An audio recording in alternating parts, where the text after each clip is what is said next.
Are you a U.S. citizen or permanent resident and your spouse entered the U.S. without inspection? They did not have a visa, they were not paroled in, and they are physically in the U.S. and you want to get a green card for them?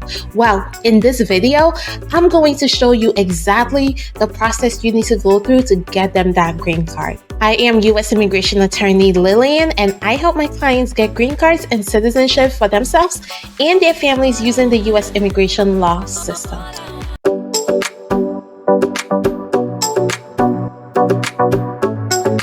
Let's jump right in. What is the process? It is a three-part process. The first part is with USCIS. This is the relative petition. This is where you're telling USCIS, this is my spouse, we are in a lawful marriage, we are in a committed relationship, and please approve our relationship, for her to then get a status. After that, you will then apply for a waiver. So basically, you get your relative petition approved, then you move on to a waiver.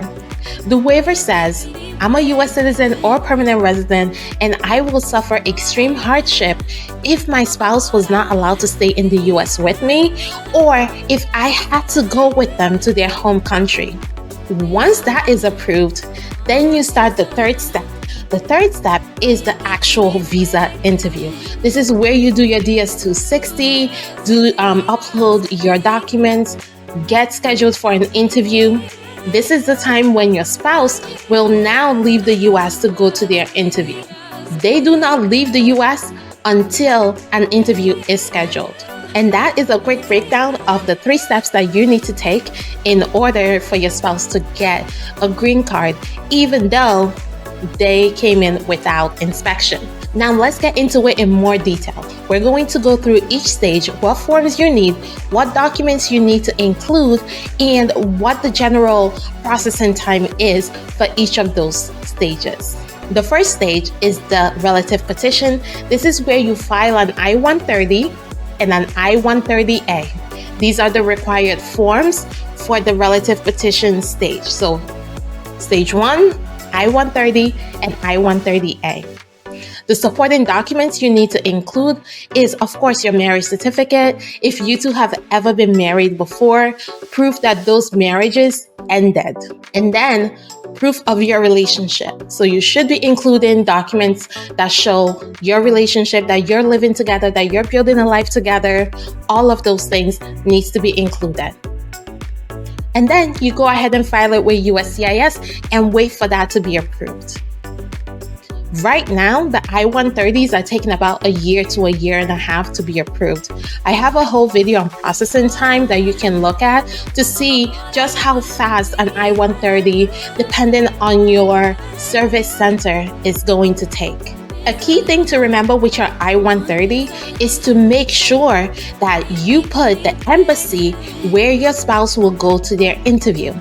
Do not put a US-based USCIS office. Please, please, please make sure that you're putting the embassy where the interview is going to be. Step 2 is where you apply for the waiver. This particular waiver is for people that their only immigration issue is that they entered the US without inspection. And the waiver is going to be based on the US citizen or permanent resident spouse having some form of extreme hardship if the spouse is not allowed to stay in the US, or if they had to travel and live outside of the US with their spouse. If your spouse would not suffer extreme hardship, however, you have a US citizen parent or lawful permanent resident parent, the hardship can be to your parents as well. So if you entered without inspection, but you have a US citizen or permanent resident parent that will suffer extreme hardship if you were not allowed to stay in the US,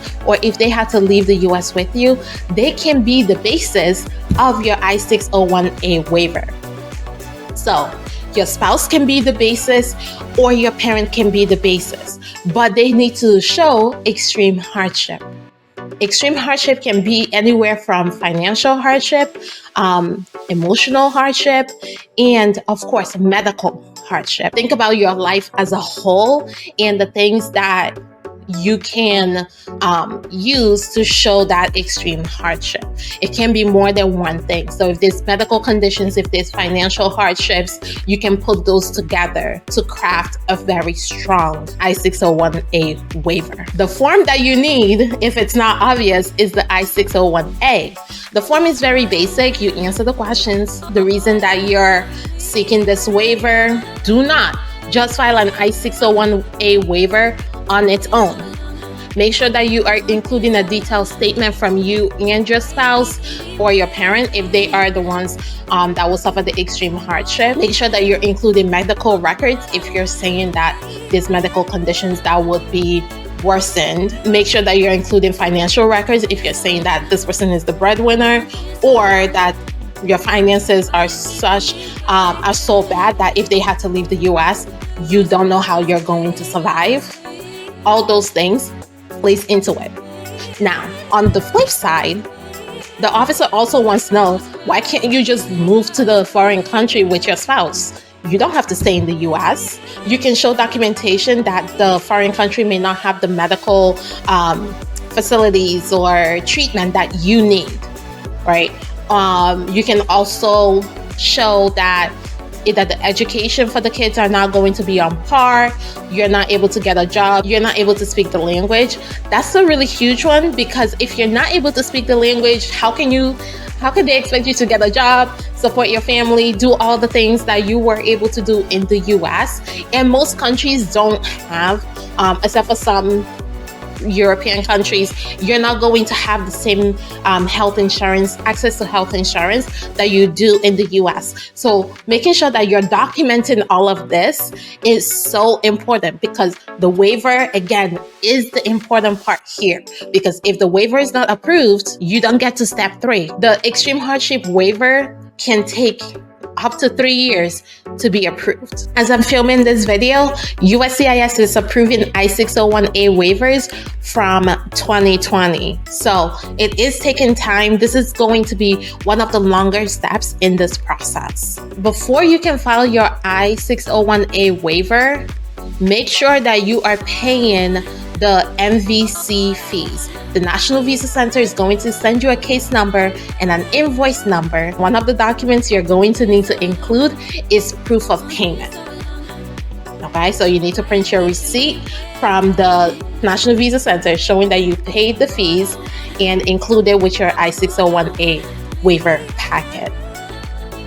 Once you have your waiver together, you have proof of your relationship, you have proof of the extreme hardship, and of course your form I-601A. You'll send that out to USCIS and then just wait. You must stay in the US until that waiver is approved. Once it's approved, it's time for step 3. By the way, if you are getting value out of this video, please go ahead and hit the like button so that I know that you like this content and I can keep making content like this for you.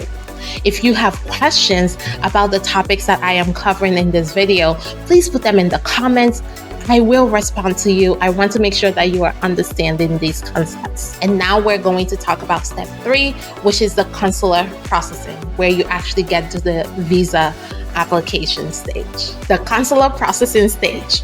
This is where you do your DS-260, you upload all your supporting documents, your affidavit of support, all of those things. If there's nothing they need from you and they have everything they need, you will get an email that says, we don't need anything from you at this time. Your case has been documentarily qualified. Once you get that email, that means you are now officially in line for an interview. And then once your interview date is set, you can then leave the US. Typically, I would say give yourself at least a couple weeks before the interview so that you have enough time to do your medical exam, get any police certificates that you may need, and attend your interview. Once you go to your interview, the officer approves you, gives you the visa, which typically is another week or so. You get your visa, you can get on a flight, come to the US. The second an officer at the airport stamps your passport for you to enter the US, you are now officially a permanent resident of the United States, and you have completed the whole process. if you're taking a look at all these steps that I'm talking about and you're getting scared or worried about how you're going to do all of this, well, guess what? You don't have to do it on your own. That's the beauty of working with a lawyer. I can actually help you every step of the way to make sure that you are doing everything possible to get your waiver approved, to go to your interview, all of that stuff. That's what I do. So if you are interested in seeing if you qualify and the best way to move forward, go ahead and schedule a strategy session with me. You can go to my website, lillylegal.com, and you can actually click on contact us and pick a date and time that works for you and schedule a consultation with me. A strategy session is the best way to get your questions answered and see if you qualify, and we can get you closer to your green card.